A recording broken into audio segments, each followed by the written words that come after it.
তোরে আল্লাহ পাক কিছু লাইট লাগায় দিছে রে যুবক, ওই লাইটগুলাতে আল্লাহ পাক জ্বালায় দেয় নেই। তোমার আমার প্রত্যেকেরই জীবনে আল্লাহ পাক লাইট দিয়ে দিছে, লাইট জ্বালায় দেয় নেই।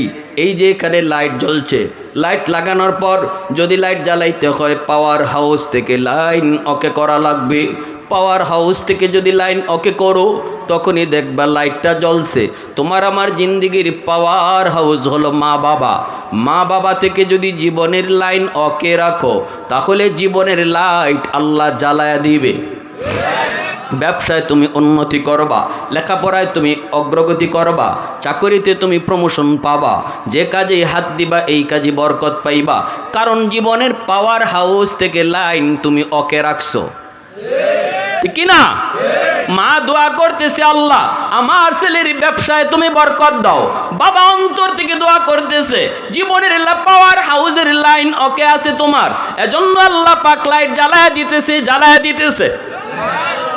কেন তুমিও পারো, কেন তুমি ব্যর্থ? আমি বলি দেখো লাইন কাটা কিনা। হুজুর ব্যবসায় কোনো উন্নতি পাই না, আমি বলি দেখো লাইন কাটা কিনা। লাইন তুমি ঠিক করো, জোরে বলো ঠিক কিনা। মদিনার যুবক, যুবক অনেক যুবক আজকের মাহফিলে, ফরিদপুরে নগর কান্দার যুবক ভাইগুলি একটু খেয়াল করো। তোমাদের মতো একজন যুবক মদিনার বনু তামিম গোত্রের প্রসিদ্ধ একটি গোত্র, আমার নবী রহমতের নবীর কাছে ঈশা চোখের পানি জরে জরে কাঁদতেছি।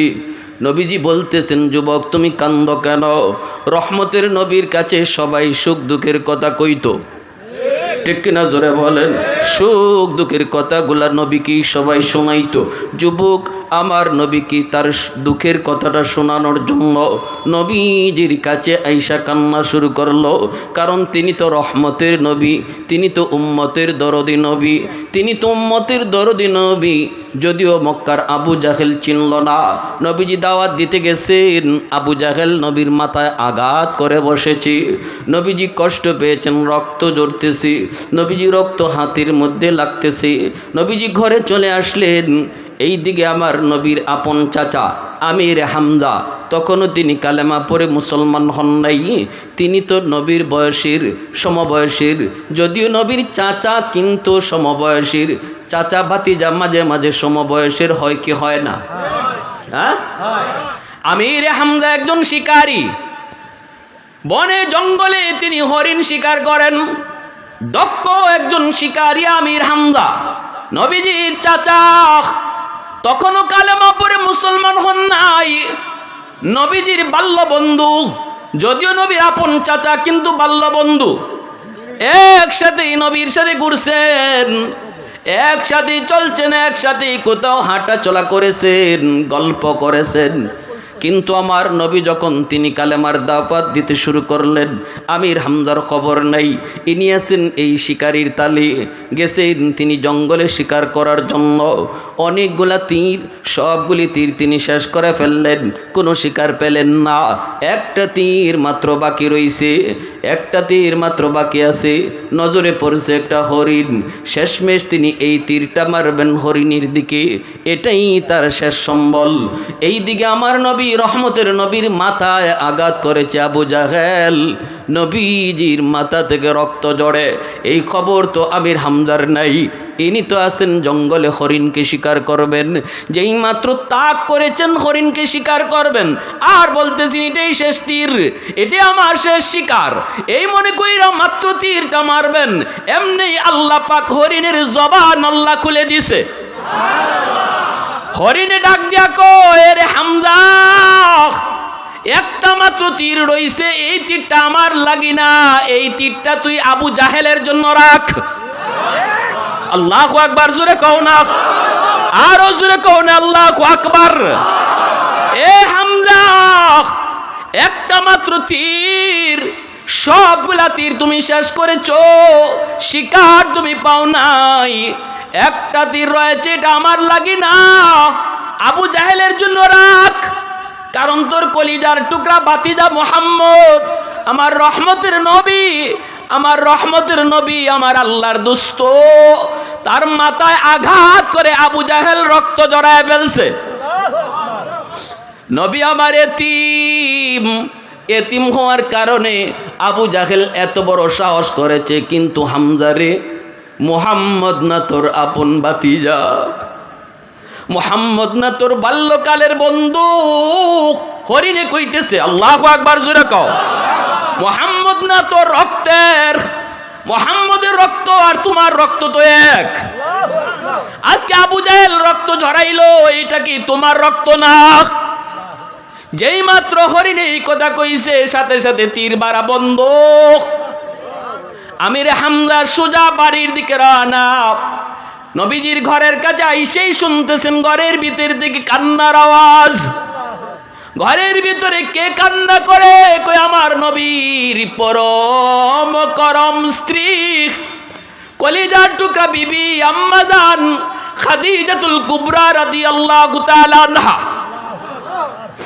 নবীজি আম্মা জানের কুলে মাথা রেখে নবীজি শুয়ে পড়ছেন, রক্ত ঝরতেছে।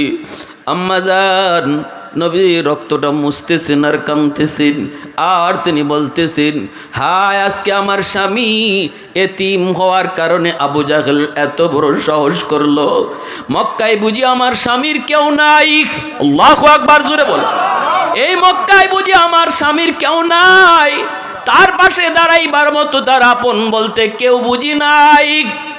এই আওয়াজটা আমির হামজা শোনা মাত্রই চিৎকার দিয়া উঠলেন, না গো খাদিজা, মুহাম্মদ এতিম না, মুহাম্মদের চাচা হামজা এখনো মরে যায় নাই। ওয়াহদত কি হিফাজত নেহি বেকুওতে বাজু, वहदत की हिफाजत नहीं बेकुवत बाजू, आते नहीं कुछ काम हाक़ल खुदा दाद, आती नहीं कुछ काम हाक़ल खुदा दाद। ऐ मर्द खुदा तुझको क़ुव्वत नहीं हासिल, जा बैठ किसी गार में अल्लाह का कर याद, ये सच है कि बातिल की तरफदार नहीं हम, गद्दार न समझो हमें गद्दार नहीं हम, गद्दार न समझो हमें गद्दार नहीं हम। फूलों की तरह नरम मिजाज अपना है नजर, हम तेरी नहीं नेज़ा व तलवार नहीं हम, हम तेरी नहीं नेज़ा व तलवार नहीं हम। ए যুবক ভাই একটু আওয়াজ দিয়া বলো আল্লাহু আকবার। যুবকদের আওয়াজ আরো জোরে হওয়া উচিত, জোরে বলো আল্লাহু আকবার। আমির হামজার মতো ঈমান আল্লাহ আমাদেরকে দান করো, সবাই বলো আমিন। আমির হামজা কয়, না গো খাদিজা, আর কান্না করো না। ভাতিজা কি হয়েছে? কই চাচা, বড় আশা নিয়ে আমার চাচা আবু জাহেলকে কালেমার দাওয়াত দিয়েছিলাম, আর কোনো অপরাধ আমার নয় গো চাচা, বিন্দু পরিমাণ বেয়াদবিও করি নাই, মহব্বত নিয়ে কালেমার দাওয়াত দিয়েছিলাম, বিনিময়ে সে আমার মাথায় আঘাত করেছে, রক্ত ঝরেছে, মাথা ফাটাইছে, বন্ধু বান্ধব নিয়ে সে তামসা করে মজাক করেছে। এই কথাটা শোনা মাত্রই আমির হামজা আর দেরি করলেন না, তলোয়ারটা লইয়া সোজা আবু জাহেলের বাড়িতে হাজির। যা দেখতেছেন আবু জাহেল বন্ধু বান্ধব চেলা চামুন্ড লইয়া এক জায়গায় বৈশা মস্কারি করে, কয় মুহাম্মদের মাথা ফাটাই আইছি। জোরে কও না নাউজুবিল্লাহ। মুহাম্মদের মাথা ফাটাই আইছি। বন্ধু বান্ধব গুলি ওরাও মজাক করে। ওই মজলিসে যাইয়েই আমির হামজা হাজির। ডাক দিয়া কয়, আরে আবু জাহেল, তুই বুঝি আমার ভাতিজার মাথায় আঘাত করেছ? আবু জাহেল কয়, হামজা একটু শান্ত হও। নবীর চাচায় কয়, কোন শান্ত হওয়া বুঝি না, আগে বল কেন তুই মারলি? কেন মারছো? তোর ডাকাতি করছে? বল তোর সাথে কোনো বেয়াদবি করছে? কয় না। কয় কি করেছে? কয় বাপ দাদার ধর্ম সাইরা ইসলাম ধর্মের দাওয়াত দিয়েছে। নবীর চাচা আমির হামজা কয় এটা কোনো অপরাধ হতে পারে না। এই বইলাই আবু জাহেলের মাথায় তলোয়ারের বাট দিয়া আবু জাহেলের মাথায় গায়ে যদ্দুর শক্তি আছিল মাথায় বসায় দিছেন। সাথে সাথে আবু জাহেলের মাথা ফেটে গেল, রক্ত ফিনকি দিয়ে বের হলো। বদলা সাথে সাথে বদলা। আবু জাহেলের চেলা চামুন্ডা গুলা সব দাঁড়ায় গেছে, হামজাকে ধরে ফেলবি। এমনি আবু জাহেল কয় সাবধান, তোরা কেউ হামজারে টাচ করবি না, কারণ তোরা কেউ না চিনলো আমি হামজারে ভালো করে চিনি। আগুন যদ্দুর আছে আর বাড়ায়ও না, ঠিক কিনা জোরে বলেন? আগুন যদ্দুর লাগছে আর বাড়ায়ও না, কারণ আমি হামজারে ভালো করে চিনি। এইবার কয় হামজা একটু শান্ত হও, বাপ দাদার ধর্ম। হামজা কয় রাগ তোর বাপ দাদার ধর্ম, আমার বাতিজা ইসলাম ধর্মের দাওয়াত দেওয়ার অপরাধে যদি তুই আমার বাতিজার গায়ে তুই হাত উঠায় দিলি, একবারও তুই চিন্তা করলি না আমার বাতিজা মুহাম্মদের রক্ত আমার রক্ত। একবারও তুই ভয় পাইলি না যেই রক্তটা তুই দেখছো আমার বাতিজার মাথা দিয়া পড়তেছি, রক্তটা আমার রক্ত। তাহলে শুন, আজকে ভরা মজলিসে আমি জানাই দিলাম, আজ থেকে আমিও আমার বাতিজার ধর্ম গ্রহণ করলাম। আওয়াজ দিয়া বলেন সুবহানাল্লাহ।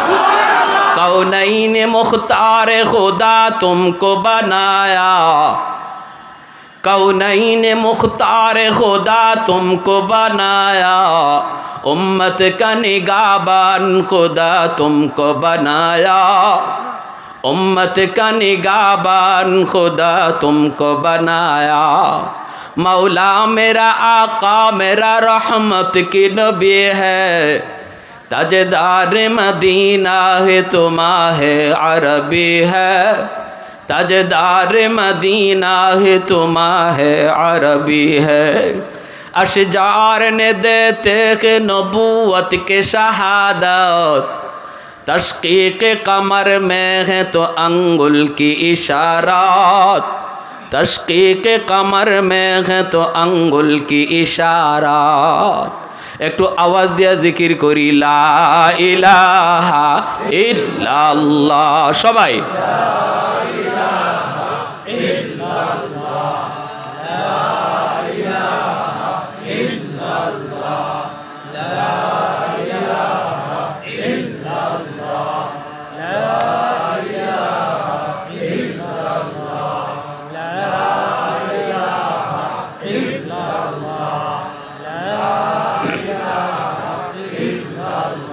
লা ইলাহা ইল্লাল্লাহু মুহাম্মাদুর রাসূলুল্লাহ। জোরে বলি সাল্লাল্লাহু আলাইহি ওয়াসাল্লাম। মনোযোগ কার কার আছে একটু হাত উঠায় দেখান। আল্লাহ তুমি কবুল করো, জোরে বলি আমিন, আরো জোরে বলি আমিন। আজ যদি হামজার ঈমান থাকতো, পৃথিবীর মুসলমানের আহা ফিলিস্তিনের মাটিতে এত রক্ত ঝরত না। গাজার মাটি, গাজার শিশুদের রক্তে লাল হতো না। যেই জমিনে হাজারো পয়গম্বর শুয়ে আছেন, আজকে সৌদির বাদশা নীরব, মিশরের বাদশা নীরব, সমস্ত বেঈমান এক হয়ে গেল, অথচ মুসলমানের রক্তে এখনো হামজার রক্ত আসলো না, এখনো ইমানের স্পিড আসলো না, এখনো আমাদের ঘুম ভাঙলো না। একটা হুঙ্কার যদি সৌদির সরকার দিত, বন্ধ করো নতুবা সব সম্পর্ক ছিন্ন করা হবে, আমেরিকার বাপেরও ক্ষমতা ছিল না কিছু করার, ঠিক কিনা জোরে বলেন?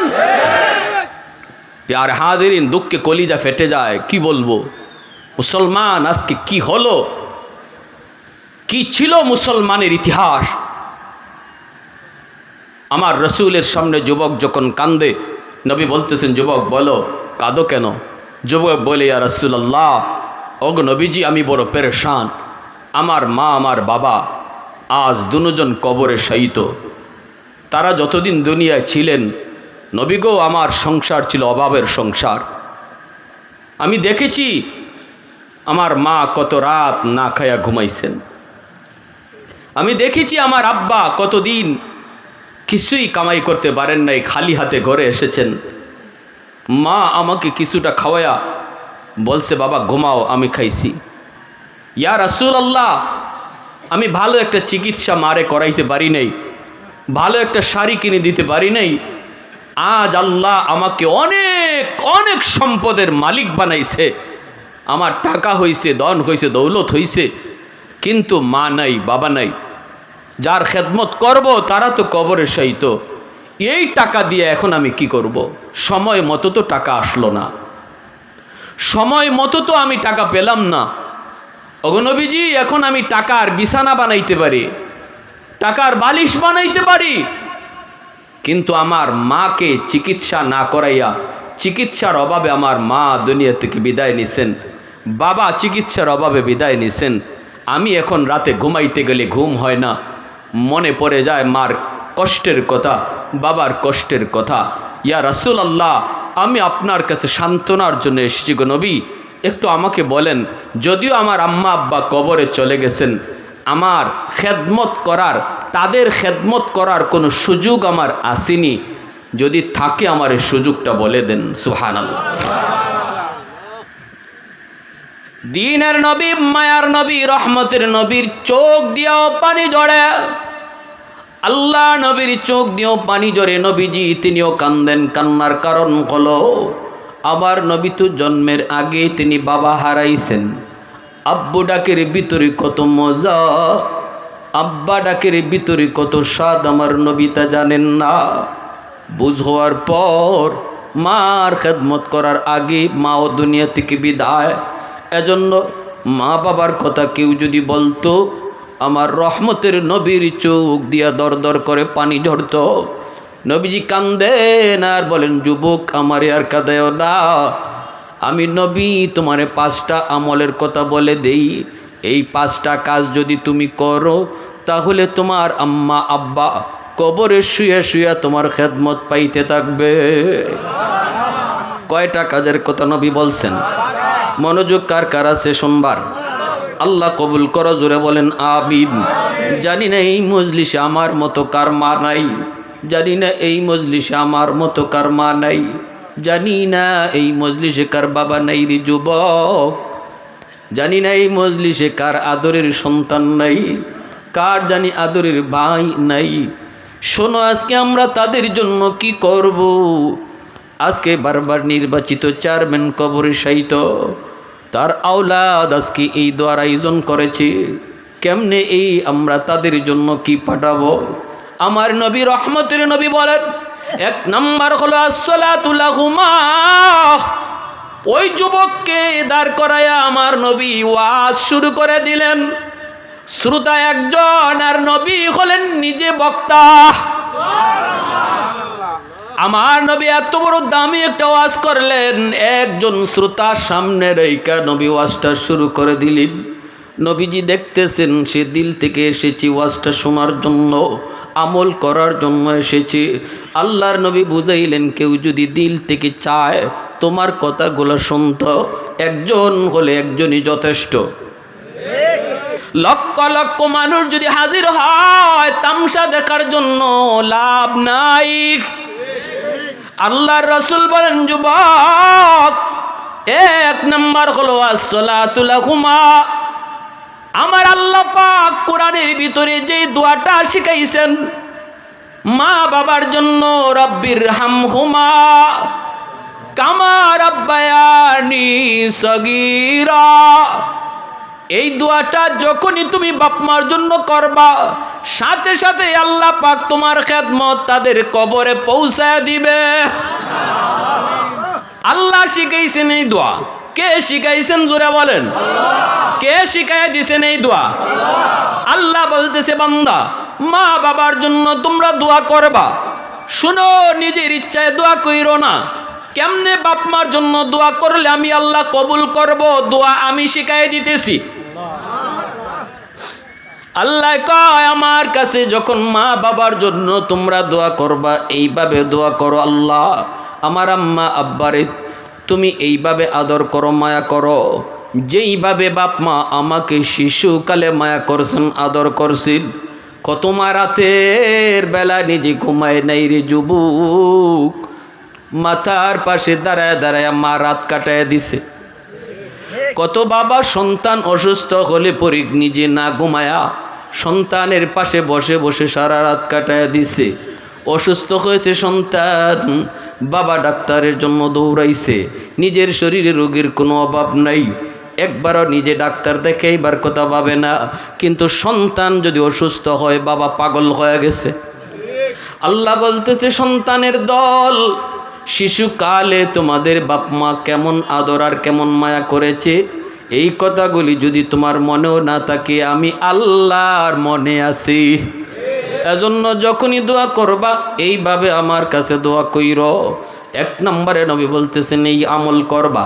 2 নম্বরে নবী বলেন ওয়াল ইস্তিগফারু লাহুমা, মা বাবার জন্য তুমি খরচ করবা।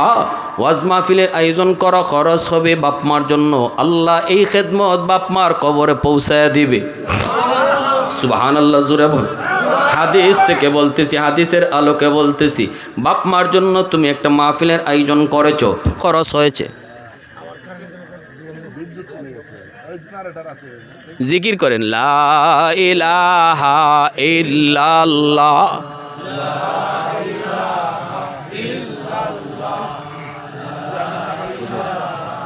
দোয়ার সময় চেয়ারম্যান ভাই জামান মিয়া যে মারা গেছে সবার জন্য দোয়া করতে বলছে। শহীদ মিয়া বাপের ছেলেদের নাম জামাল এবং কামাল, এরা আছে জীবিত? আচ্ছা। ইল্লাল্লাহ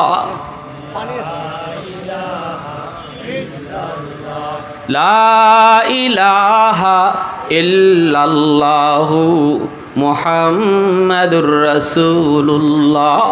এ ভাই, আমরা কবরবাসীর জন্য কি পাঠাইব এটা হাদিসের আলোকে শুনবার নিয়ত কার কার আছে আবার দেখান হাত উঠে। মন গড়া ফাটাইমু নাকি নবীর কথায় ফাটাইমু? নবী যেভাবে কইছে এইভাবে, ঠিক কি না? মন গড়া না, ঠিক কি না? আল্লাহ নবী কই 2 নম্বর খরচ করো। 3 নম্বরে নবী কই ইনফাজ ওয়াহদিহিমা মিন বাদিহিমা। নবী বলতেছেন 3 নম্বর হলো বাপ মার কাছে মানুষের যদি কোনো পাওনা থাকে তুমি সন্তান এই পাওনা পরিশোধ করো, ঠিক না? মা বাবার কাছে যদি পাওনা থাকে অথবা বাবা যদি কারো হক নষ্ট করে থাকে রে যুবক, একটু দিলটা নরম করে কথাগুলো বোঝার চেষ্টা করো। আমার নবীর হাদিস যখনই তুমি শুনবা তখনই তুমি কান খাড়া করে দিবা, কারণ আমার যুক্তি যেখানে শেষ সেখানে আমার নবীর কথা শুরু, ঠিক কি না?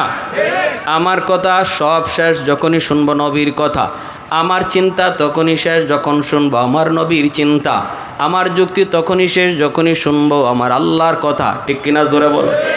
আল্লাহর নবী রহমতের নবী বলেন 3 নাম্বার হলো মার কাছে বাবার কাছে যদি মানুষের কোনো পাওনা থাকে এই পাওনা তুমি পরিশোধ করো। কেমনে সেই পাওনাগুলা? মনে করো বাবা কারো হক নষ্ট করেছে, কারো জমি দখল করেছে, কারো পাওনা টাকা বাবা না দিয়া মারা গেছে। মনে করো তোমার বাবা তোমার ফুফুদের হক দেয় নাই, আল্লাহ কর্তৃক যেই সম্পদ বন্টন করা হয়েছে এই সম্পদ তোমার ফুফুদেরকে তোমার বাবা দেয় নাই, অথবা তোমার বোনদেরকে তোমার বাবা দেয় নাই, হয়তো বা তোমার প্রতি মহব্বত করে সে এমনটা করেছে যার কারণে আজকে তার কবরে আগুন জ্বলছে। নবীজি বলেন যদি বাবার জন্য তুমি কিছু করতে চাও, কিছু পাঠাইতে চাও, সবার আগে এই পাওনাগুলা পরিশোধ করো। বোনদেরকে ডাইকা বোনের হক তুমি বুঝাইয়া দাও, চাচাদেরকে ডাইকা চাচার হক তুমি বুঝাইয়া দাও, ফুফুদেরকে ডাইকা ফুফুর হক বুঝাইয়া দাও, বলে দাও আমার আব্বা ভুল করেছে আমি করব না। এই কথাগুলা বইলা তাদেরকে তাদের সম্পদগুলা তুমি বুঝাইয়া দাও। নবী কয় যদি এমন না করো 10টা 20টা গরু জবাই কইরা মা বাবার নামে জিয়াফত করলেও কবরের আগুন নিববে না। কষ্ট পাইতেছেন কি ভাই? কষ্ট পাইতেছেন? আজকে এটা রুসুম, আরে এলাকার মানুষে খাওয়াই তুইব 10টা গরু জবাই করো, কইব নাইলে আরে বাবা এটা কেমন পোলা হইল রে, বাপের নামে কিছু খাওয়াইলো না। কিছু মানুষও থাকে সমাজে এরকম খাওয়ানোর তালে, ঠিক না? কিছু মানুষও আছে এরকম খাওয়ানোর তালে। এজন্য আল্লাহ রসুল কয় 10টা না 100টা আত্মি জবাই কইরা যদি খাওয়াও, হাতি জবাই কইরাও যদি খাওয়াও, লাভ হবে না। যদি মানুষের পাওনা বাবার কাছে যা ছিল এটা যদি তুমি পরিশোধ না করো, কবরের আগুন নিভবে না। মানুষের কোনো হক যদি নষ্ট করে থাকে তোমার বাবার, তুমি জানো, তাহলে তাড়াতাড়ি এটা পরিশোধ করো। আগুন যদি নিভাইতে চাও। এরপরে আল্লাহ নবী কই 4 নাম্বার, কত দামি ওয়াজ করেছেন আমার নবী। শ্রোতা কয়জন নবীর সামনে? জোরে কোন কয়জন? 4 নম্বরে নবী কয় সিলাতুর রাহমিল্লাতি লা তুসালু ইল্লা বিহিমা। বাবার জন্য মায়ের জন্য তুমি যদি কবরে কিছু পাঠাইতে চাও, 4 নম্বরে নবী বলতেছেন বাবা দুনিয়ায় নাই, কিন্তু বাবার রক্তের মানুষ দুনিয়াতে আছে। বাবার রক্তের মানুষ হলো চাচা, বাবার রক্তের মানুষ হলো ফুফু, বাবার রক্তের মানুষ হলো দাদা, বাবার রক্তের মানুষ হলো ফুফাতো ভাই বোন, চাচাতো ভাই বোন। এদের খোঁজখবর তুমি রাখো। যখনই তুমি চাচারে একটা ফোন দিয়ে কইবা চাচা কেমন আছেন, আমার রহমতের নবী কয় যেন বাবার কবরেই তুমি ফোন লাগাইছো। কারণ বাবার রক্তের মানুষের খবর নিতেছ, এই খবর আল্লাহ তোমার বাবার কবরে পৌঁছায় দিতেছে। সুবহানাল্লাহি ওয়া বিহামদিহি সুবহানাল্লাহিল আযীম। কি করি আমরা চলতেছি কোন পথে, আর আমার নবী কয় কোন পথে। আজকে আমি শিল্পপতি হইলে, কোটিপতি হইলে আপন চাচারে অথবা চাচাতো ভাই গরিব হলে তাদের পরিচয় দিতে চাই না, পরিচয় দিতে চাই না, নিজের লজ্জাবোধ মনে করি। অথচ লাখ লাখ টাকা বাবার নামে দান করতেছি, খবর নাই। এখানে চাচারে 500 টাকা দিলে এই খবরটা আল্লাহ বাবার কবরে নগদ পৌঁছাই দিত। বাবার রক্তের মানুষগুলার খবর নাও, বাবার কবরে আল্লাহ এই খবর পৌঁছায় দিবে। মা দুনিয়াতে নাই, কিন্তু মার রক্তের মানুষ দুনিয়া আছে। খালা তুমি কেমন আছো, নবী কয় যেন মারই কবরে জিগাইতেছো আম্মা তুমি কবরে কেমন আছো। কারণ খালা হলো মার রক্তের মানুষ। খবর নাও, ঈদের সময় একটু সাহায্য করো, বিপদে তাদের পাশে যায় দাঁড়াও, মনে করবা যেন মার বিপদের পাশেই দাঁড়াইছো। আমার রসুল মায়ার নবী রহমতের নবী কত সুন্দর ওয়াজটা নবী করতেছেন, ওই যুবককে নবী বুঝায় দিতেছেন। এরপরে আল্লাহর নবী কয় 5 নম্বর হলো ইকরামু সাদিকিহিমা মিন বাদিহিমা। মা বাবা দুনিয়াতে নাই, কিন্তু বাপ মার বন্ধু বান্ধব কারা আছে দুনিয়াতে তাদের খোঁজ খবর তুমি নাও। বাবা যাদের সাথে চলতো তাদের খবর তুমি নাও, খোঁজ খবর তুমি নাও। চাচা কতদিন হয়ে গেল আমাদের বাড়িতে আসেন না, আব্বা থাকতে আপনি কত আমাদের বাড়িতে আসছেন, আব্বার সাথে কত আপনাকে দেখেছি, আজ আব্বা না থাকায় আপনারও দেখি না। চাচা একটা চা খায় যান, চাচা একটা পান খায় যান, চাচা একটা লঙ্গি নেন। এই বইলে যদি বাবার বন্ধুরে তুমি সম্মান করো, ইজ্জত করো, নবী কয় যেন বাবার কবরেই তুমি পোশাকটা পাঠায় দিছো। এজন্যই আমার নবী রহমতের নবী খাঞ্চা লইয়া বসছেন আম্মাজান আয়েশা সিদ্দিকা রাদিয়াল্লাহু তাআলা আনহা, নবীজির পরম করম প্রিয়তমা স্ত্রী আম্মাজান আয়েশা রাদিয়াল্লাহু তাআলা আনহা। খাঞ্চা ভরা রুটি, নবীজি বলতেছেন আয়েশা এই রুটিগুলি দেখে আমার চোখ দিয়ে দর দর করে পানি পড়ে, আমি কান্না থামাইতে পারি না গো। আম্মাজান বলতেছেন নবী গো কেন কাঁদেন? নবী বলতেছেন আয়েশা রে, আজকে আমার সামনে কতগুলা রুটি হাজির হয়ে গেল, আজ হলো আমি নবীর সুখের দিন, তোমরা হলে আমার সুখের দিনের স্ত্রী, কিন্তু আমার খাদিজা যখন ছিল তখন ছিল আমার দুঃখের দিন। খাদিজা ছিল আমার দুঃখের দিনের বিবি, কোনো একদিনও খাদিজাকে নিয়ে আমি এইভাবে রুটি খাইতে পারি নাই। মক্কার সবচেয়ে ধনী নারী ছিল আমার বিবি খাদিজা, সব সম্পদ আমার কথায় আল্লাহর রাস্তায় দান কইরা দিছে। সেই খাদিজাকে নিয়ে আমি নবী কোনো দিন এইভাবে খাঞ্চা ভরে রুটি খাইতে পারি নাই, এজন্য আমার গলা দিয়ে এই রুটিগুলি যাবে না। আগে তুমি আমার খাদিজাকে একটা রুটি দিয়ে আসো। আম্মা জান আয়েশা বলতেছেন, ইয়া রাসূলুল্লাহ, নবী গো, খাদিজারে কেমনে দিব গো নবী? আপনার খাদিজা তো কবরে শায়িত। আম্মা জান খাদিজাতুল কুবরা রাদিয়াল্লাহু তাআলা আনহার কবর মক্কা শরীফ জান্নাতুল মুআল্লায়। মক্কা শরীফে যারা গেছেন হজ করতে, মক্কা শরীফের কবরস্থানে যারা গেছেন, এখানেই আম্মা জান খাদিজাতুল কুবরা শায়িত। ইসলাম এতটা প্রচার আর প্রসারের পিছনে যেই মহিলার সবচেয়ে বড় অবদান, যিনি সর্বপ্রথম ইসলাম গ্রহণ করেছেন, তিনি হলেন উম্মতের জননী আম্মা জান খাদিজাতুল কুবরা রাদিয়াল্লাহু তাআলা আনহা। আমি ওই জায়গায় যে আমার সাথীদেরকে বলছিলাম, এই যে আম্মা জান খাদিজার কবর, এই কথাটা বলতে একজন সৌদি মতুক আমাকে ডাক দিয়া কয়, হযরত ভুল করেছেন। আমি তো অবাক, ভুল করেছি, বুঝি নাই। কয় তো সেই জননী, যেই জননীর অবদানের কারণে আমি আপনি ইসলাম পাইছি, অতএব তার নামটা শুধু আম্মা জান খাদিজা বললে হয় না, বলেন আম্মা জান খাদিজাতুল কুবরা। আল্লাহু আকবার। বলেন আম্মা জান খাদিজাতুল কুবরা, বড় মহান, কুবরা বলতে মহান। মক্কার এমন কোনো মানুষ নাই যেই মানুষ আম্মা জানের সাহায্য পায় নাই। সেই নারী আমার নবীর কাছে আইসা সব সম্পদ ইসলামের জন্য দান করে দিছে। নবী বলতেছে, আয়েশা, এই রুটি আমি খাইতে পারবো না, আমার খাদিজারে একটা রুটি দিয়ে আসো। আম্মা জান আয়েশা কয়, নবী গো, কাইদেন না গো নবী, কেমনে দিব আপনার খাদিজারে? তিনি তো কবরে শায়িত। নবী বলতেছে, আয়েশা, আমার খাদিজা যদিও কবরে শুয়ে আছে গো, তবু আমার খাদিজার একজন বান্ধবী দুনিয়াতে এখনো বেঁচে আছে, নাম হলো নাফিসা। নাফিসারে যায় একটা রুটি দাও। আমার খাদিজার এই রুটি দেওয়া হলো। আওয়াজ দিয়া কও না সুবহানাল্লাহ।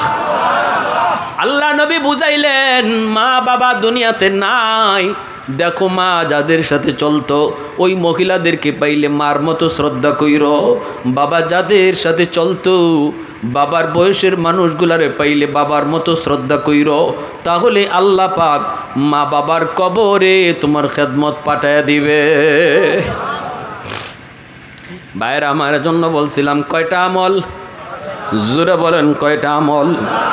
এক নম্বর হলো তাদের জন্য দোয়া করবো তো ইনশাল্লাহ। কি দোয়া?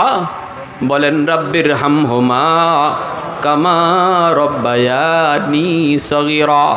এ যুবক, মার কবরে পাশ দিয়া চইলা গেল, বন্ধুদের নিয়ে তুমি চলে গেলা বাবার কবরের পাশ দিয়া, একটা বারের জন্য মুখ দিয়ে এই দোয়াটা বের হলো না। বাবার রুহটা ডাইকা ডাইকা কান্দে আর কয়, বাজান রে, কত রাত তোমার জন্য বাবা ডাক্তারের কাছে দৌড়াইছি, কোনোদিন তোমার কারণে বাবার নামাজটা কাজা হয়েছে, আজকে আল্লাহর দরবারে ওই নামাজের কারণে বাবা গ্রেপ্তার। একটা বার যদি কবরের পাশে দাঁড়ায়া রাব্বির হামহুমা কামা রব্বায়ানি সগীরা কইয়া দোয়া করতা, আল্লাহ বাবার কবরের আযাব আল্লাহ মাফ করে দিত। দুই নম্বরে নবী বলতেছে, দান সদকা করো, মসজিদ মাদ্রাসায় দান করো, ওয়াজ মাহফিল করো, নেক কাজে তুমি বাপ মার নামে দান করো। তিন নম্বরে নবী বলতেছেন, শুনো, তাদের কোনো পাওনা যদি তাকে পাওনা পরিশোধ করো, মানুষের কোনো হক যদি তাদের দ্বারা নষ্ট হয়ে থাকে, তুমি সন্তান হিসাবে তাড়াতাড়ি হকটা ফিরাইয়া দাও। চার নম্বরে নবী বলতেছেন, তাদের রক্তের মানুষ যারা আছে তাদের খোঁজ খবর তুমি রাখো, ডায়েরি কইরা নাও। ডায়েরি, বর্তমান যুগটা তো সহজ, মোবাইলের যুগ। ডায়েরির মধ্যে আত্মীয় স্বজনের নাম লিখে রাখো, আর ডান দিকে তুমি নাম্বারটা উঠায় রাখো, উপরে লিখে রাখো সপ্তাহে একদিন ফোন দিয়া খবর নিব। তুমি যদি ফোনটা দিয়া খবর নাও, এক সপ্তাহ পর পর, 15 দিন পর পর, 1 মাস পর পর ফোনটা ডায়েরিটা নিয়ে বসো, নাম্বার দেখে দেখে ফোন নিয়ে শুধু খবরটা নাও। আমার নবী কয়, প্রতিটা ফোন তোমার বাবার কবরে যাইতেছে। সুবহানাল্লাহ জোরে বলেন।